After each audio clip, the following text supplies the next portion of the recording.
Hey everybody, Alex Kazora, SteelersDepot.com, back with some more Pittsburgh Steelers tape breakdown and analysis. No, it's a short week, trying to get out at least one video review of this Ravens game. Ugly as it was, Pittsburgh defensively, ton of miscommunication, ton of errors. Let's talk about it.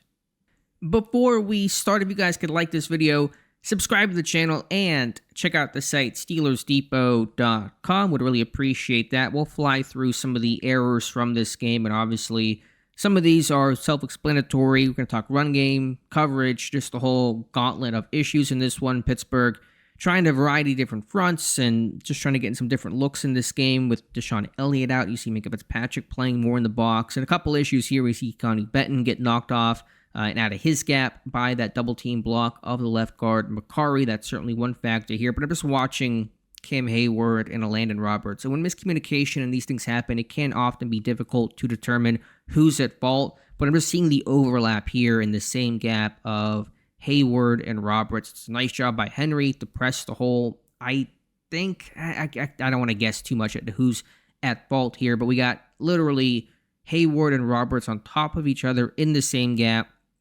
Who's responsible to come down here into the B gap? Is it Hayward? Is it Roberts' responsibility? I am not 100% sure, but you see Henry press that. Hayward, Roberts both trying to now protect the C gap off tackle. Henry runs it up to gut here. Benton gets knocked off. Makari works to Fitzpatrick. That's a mismatch, obviously. It's a big lane there, and then forces Casey to come downhill from that post safety spot to make the tackle. Take a look at it from the other end zone view.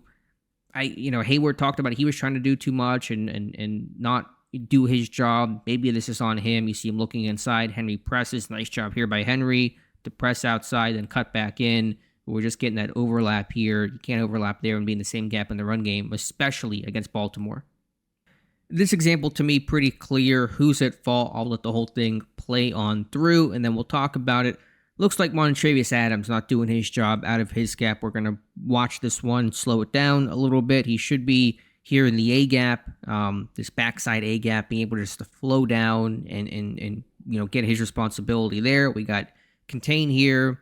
There's B gap here, front side A gap here. Adams just has to keep sliding down, do his job, maintain that backside A gap. Instead, right here, as Henry begins to cut back, Adams is keying that instead of staying in his gap. He then starts to fall back into that gap instead, into the backside, B gap, and that allows Henry to then cut ahead into that backside A gap. Poor tackling, and Henry has a big run overall. So Adams just done his job, allowed Watt to be backside and help contain that. Watt probably makes the play there, but because Adams left his responsibility, allowed Henry to accelerate, get upfield, and turn this into a big run, and the broken tackles and the defense falling all over each other just really kind of plays into the Ravens getting momentum again. Look at it here. We got, gap, gap, gap. Everyone's sound to the front side of this one. Adams just has to stay, and he's kind of avoiding being reached here by this massive right guard. Just has to do his job. He's in good position. Henry starts to cut back. Adams then wants to fall back,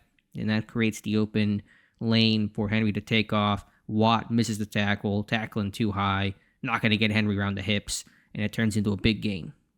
This play is just a mess. Pittsburgh trying some different wrinkles and packages, which I can appreciate in this game. This time a 3 inside linebacker package. Mark Robinson saw some snaps in this grouping. In this case, it's Peyton Wilson, Patrick Queen, and Landon Roberts. But just key, the rookie, Peyton Wilson, he has no idea what he's doing, and I don't think anybody else does either. Am I in the box? Am I out of the box? What's my gap? What's my assignment? He's looking around frantically.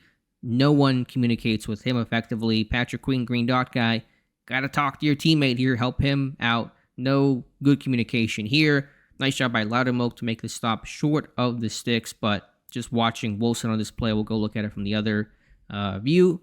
And you see him, he's like visibly frustrated, as he should be, to have just literally like no idea what he's doing on this play. And you see him just running around like crazy. He's out of the box. Pittsburgh, early in the game, I think what happened was they were having the inside backer walk out in some of these 3-by-1 formations to be on potentially the tight end, although it's a tight end his backside here. But early in the game, they were walking the inside backer out. In this case, they adjusted because it was pulling and it was lightening the box, and so they were having the safeties roll down instead. And so Wilson, I think, should have been in the box here. Actually, I'm not even sure because Minka's pointing at it. Like, I can't even tell what's happening here. And you see Minka point and you see, Wilson pretty frustrated. And he's been a pretty cool, calm, collected rookie. And so I'm spending a lot of time on this, but just this is probably the clearest example of like just what is going on this play. And Wilson has no idea, no communication, and got to be able to adjust. And Pittsburgh on the road, communication has been a big-time problem with some big-time poor results. This one, the touchdown to Mark Andrews, dealing with motion. Zay Flowers comes across, Sutton and Minka Fitzpatrick trying to communicate. Minka wants to take him, and Sutton does too. End up bracketing and double teaming unintentionally. Zay Flowers leaves Mark Andrews open. So yes, Pittsburgh had injuries in this game. They had a young secondary with Trice and Pierre, although he's not young, but just hasn't played a ton of football this season. Bishop out there, you're down 3/4 of secondary, but these are two veterans. It's Cam Sutton, Minka Fitzpatrick, guys that have played together before, played together for several weeks after Sutton's suspension was over, and they just don't communicate properly. They're on different wavelengths here. They both take Flowers. Andrews is open. Casey's a deep safety. He's not responsible for Andrews. I think he did kind of move a little too much with Lamar's eyes. He's not going to be able to do anything with his vertical route, but you're not really sure what route you're going to get here initially. So Lamar moved him pretty well, but it's really not on Casey. It is on that miscommunication between two veteran guys who should not be busting coverages in key areas of the field, especially like this. And that motion stressed the defense, got them on the wrong page, and it results in a Ravens touchdown. Let's go back to the run defense, and we'll take a look at the aerial view, and I'm sure there's probably some multiple issues on this play. I don't want to isolate just one guy, but young player in Corey Trice Jr. trying to set the edge in the run game, and he gets inside, allows Henry to get the sideline. This turns into a 44-yard gain, the longest of the day by Derrik Henry and his 162-yard performance. Now, Pittsburgh did get the interception by Minka Fitzpatrick the very next play, so save some face there. But just, if you're a young corner like Trice, who I think was willing in run support, had a good tackle earlier in this game, but you got to be able to set that edge, force that run back inside to the alley help, and funnel it in down to the safety. Trice does not do that well here. You see likely be able to leverage him. Trice has to be outside, force the back inside to help to the alley defender, the safety, and Casey does not do so. He gets walled off.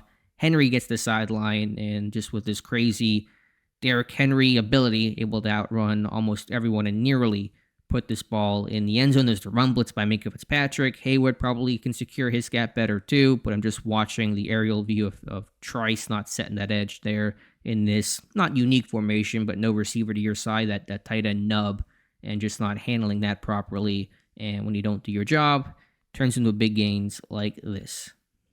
Last play I'll point to is actually the Minka Fitzpatrick interception, and it's a net positive. Obviously, super happy for Fitzpatrick to get off the schneid and break his interception drought, and it's a great return, good blocking out in front. It's obviously a fantastic play. I know it comes in the loss, but even on this play, if Lamar wasn't pressured by Patrick Queen, you got Zay Flowers open here in the end zone. Now, is this miscommunication? I'm not entirely sure if I would call it that, but Casey gets turned around here. You got Minka shallow. You got Trice underneath. There's kind of no worry about, okay, if this guy's coming in, is there anybody coming backside to me? And if Lamar either saw it or maybe had a bit more time, this has not become a Minka Fitzpatrick interception. It becomes a Zay Flowers touchdown that would have been, I think, number 4 on the day for Lamar Jackson. So, Pittsburgh, even on their best plays, narrowly got away with, what could have been 6 points for Baltimore. You see Zay Flowers here wide open, and that's not because of anything else on the play of the ball is already out. I mean, he's open. Had Lamar just seen it, we see, Zay right here, hand on his helmet going, you missed me, what turns into a pick. Should have been a touchdown for Baltimore. So again, even in those positive moments, Pittsburgh still had issues.